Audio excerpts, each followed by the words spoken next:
Tesla just absolutely crushed their Q2 delivery numbers. Just over 480,000 vehicles delivered, the best ever Q2 for the company.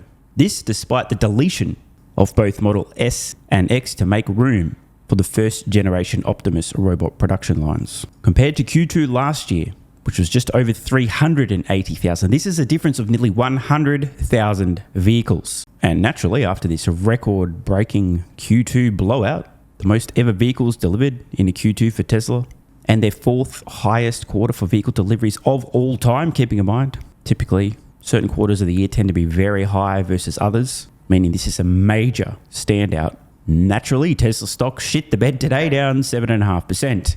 If you're surprised to see Tesla stock collapse after a record-shattering Q2 delivery number, you definitely must be new around here.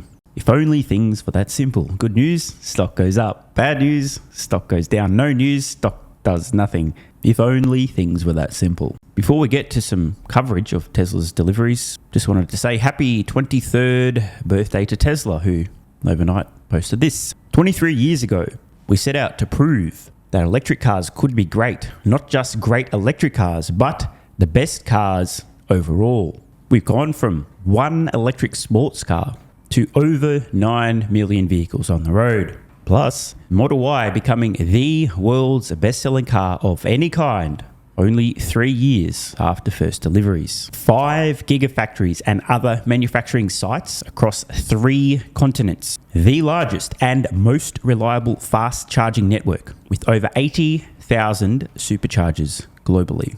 Energy generation and storage systems helping power homes and grids. Now over 1 million Powerwalls installed and over 70 gigawatt hours of industrial energy storage operating globally across more than 2,200 projects. Today, we're bringing AI into the real world with autonomy and robotics with Tesla Optimus. Tesla is only getting started. A world of amazing abundance awaits. It's going to be pretty wild to see what Tesla does over the next 23 years. If you really think about it, the first decade of Tesla was figuring out compelling electric vehicles. The second decade was scaling compelling electric vehicles while simultaneously in a 400 IQ decision collecting data for autonomy.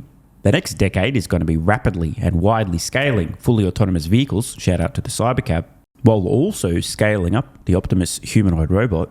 Who knows what the 10 years after that's going to look like. Now, let's see what CNBC and their guest has to say about Tesla's record-breaking Q2. Let's bring in Gene Munster, managing partner at Deepwater Asset Management. Gene, I might have thought it's just a phenomenon of high gasoline prices. Well, Kelly, if we look back at what that impact was in the June quarter, gas prices average in the U.S. were up 33% compared to the average per gallon gas price in June of 2025. Now, most of those consumers, clearly there's been some benefit on that 25% growth that came from these higher gas prices. But my sense is that most of them think about these gas prices as transitory, is that the setup was clearly, the clear message from the White House was this would end quickly. And so, well, undoubtedly that pushed some sales into it. I think it was modest. And my best guess is that if you would normalize and say that gas prices year over year were unchanged, I still believe that they would have grown deliveries at 20%, which is an acceleration. Why are people suddenly, it's so odd to me that at the moment that, again, we used to get legions of Tesla fans on social media all the time. That's gone silent. No one, everyone's moved on, it seems. They're talking about SpaceX. The models are old. They haven't had a refresh in a while. Why is... Oh, bro, not again.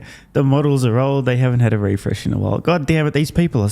I don't know how to say anything polite in response to this. Tesla does not change the name of their vehicles, yet they continuously improve them.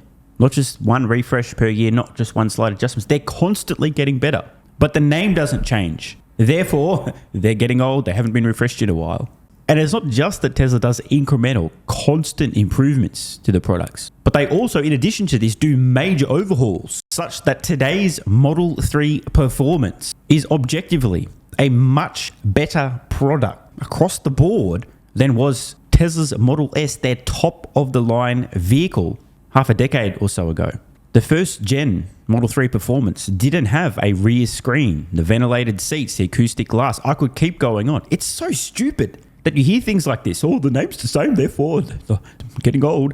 Ironically and or embarrassingly, the same people who make these absurd comments about Tesla and suggest that their vehicles are getting stale, they have been refreshed in a while and so on, are probably currently on their latest generation iPhone, which is still called an iPhone and therefore obviously hasn't been refreshed in about 2 decades because it has the same name that it did when it first launched. Putting aside the constant stream of new software-enabled features over the air for existing customers who've purchased a Tesla vehicle and have seen features like the dashcam, Sentry mode, navigate on autopilot, smart summon, dog mode, the enormous improvements around FSD supervise that have continued to roll out over time, ongoing efficiency and range improvements, winter optimizations, adaptive lights, putting aside the endless stream of software updates. The physical hardware in both the 3 and Y have continuously improved, not just through major iterations, but also much smaller refinements over time.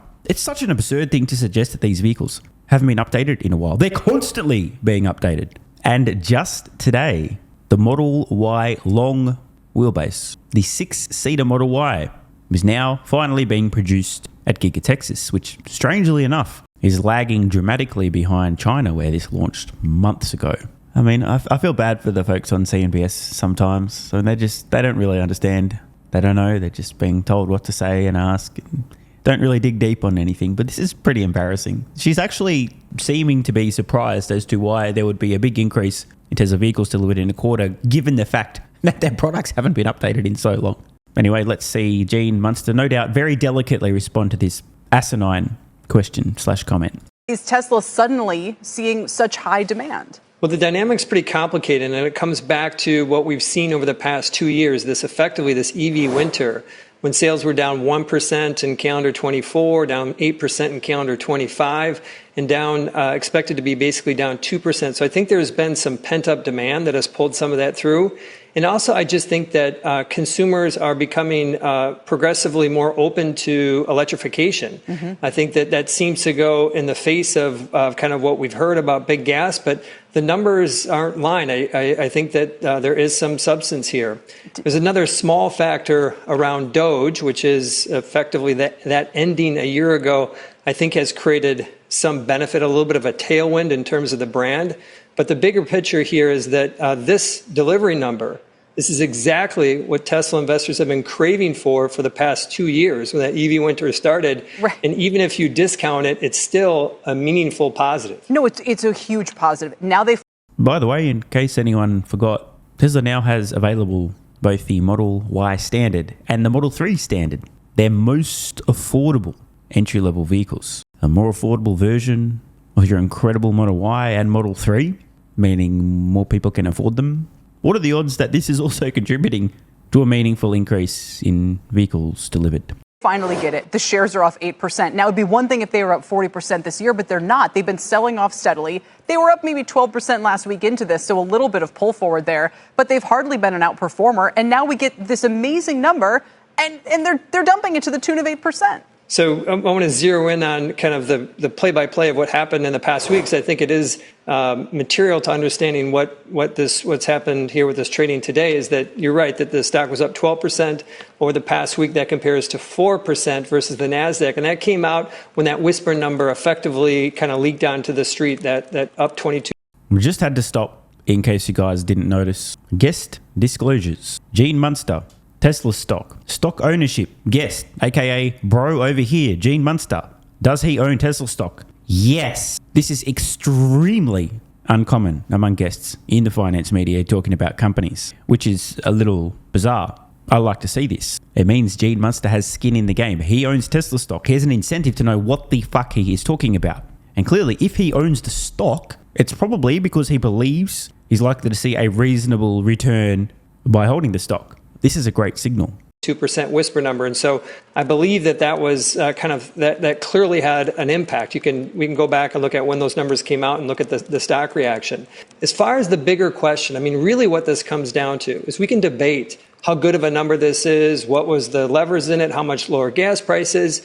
But ultimately, the question comes down to, what do you think the underlying growth rate of this business? At this stage, if you are assuming that Tesla vehicle deliveries are going to be the primary long-term driver of the company's rate of growth, you are probably in for quite the surprise. I personally don't anticipate that Tesla vehicle deliveries will be a meaningful driver of growth for the company for the foreseeable future. And that's not to say that Tesla won't continue to improve their existing products, lower the costs, and obviously the lower the costs and the better the product, the more you will sell over time. It's just that autonomy, with Cybercab production now underway, testing in a number of US cities underway, we can see with our own eyes the impact of autonomy beginning to scale.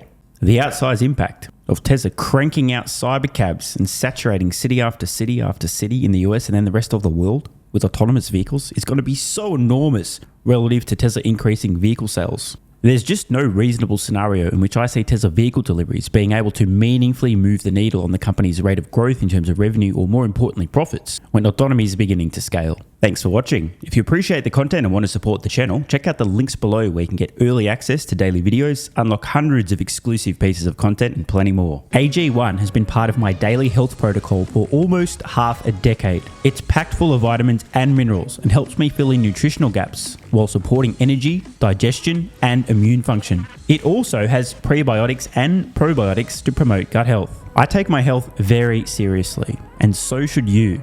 Try AG1 today by visiting drinkag1.com/SMR or click the link in the pinned comment and enjoy a free welcome kit with vitamin D3 plus K2 and AG1 travel packs. That's drinkag1.com/SMR.